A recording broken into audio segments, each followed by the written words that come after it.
One of the common challenges that people are having right now, we've been getting a lot of questions about this, is essentially, how do I make sure that I'm not feeling so stressed every day, especially if I've got a lot of responsibilities?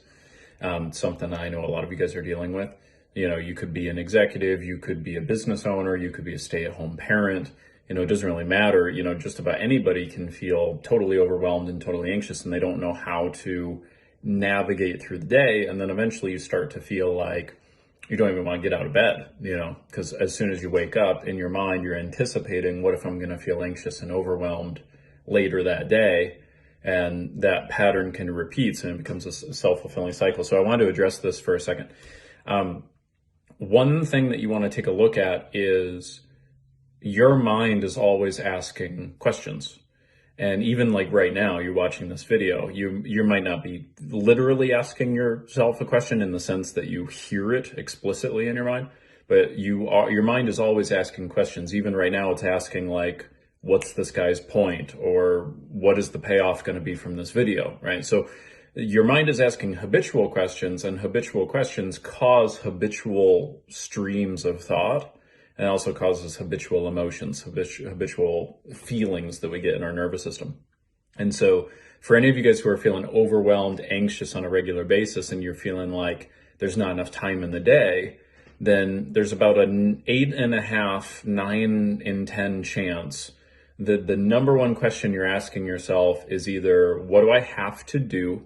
Or what could go wrong? It's usually a combination of those two. And I know this because after doing, several thousand, consultations with people and, working with several hundred of those to get them, without anxiety in their daily life, those are the most common questions that cause it.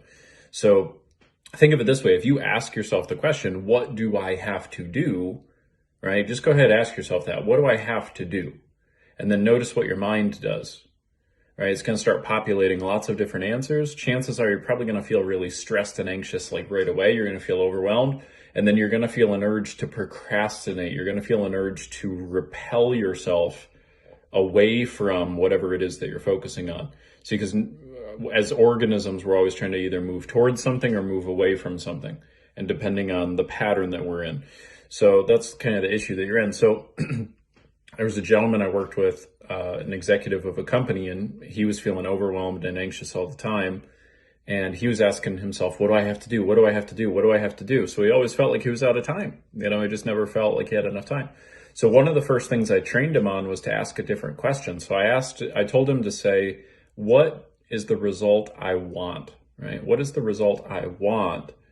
And I was like, how do you feel when you ask yourself that question? And all of a sudden he's like, oh, I feel in control. I feel empowered. I feel excited. And so that moves things in a very different direction if you start to ask yourself a different question. So if you're feeling anxious, if you're feeling overwhelmed, you want to think, what is the question I'm asking? And then maybe trade it with the one that I just mentioned. That'll get you at least a good head start.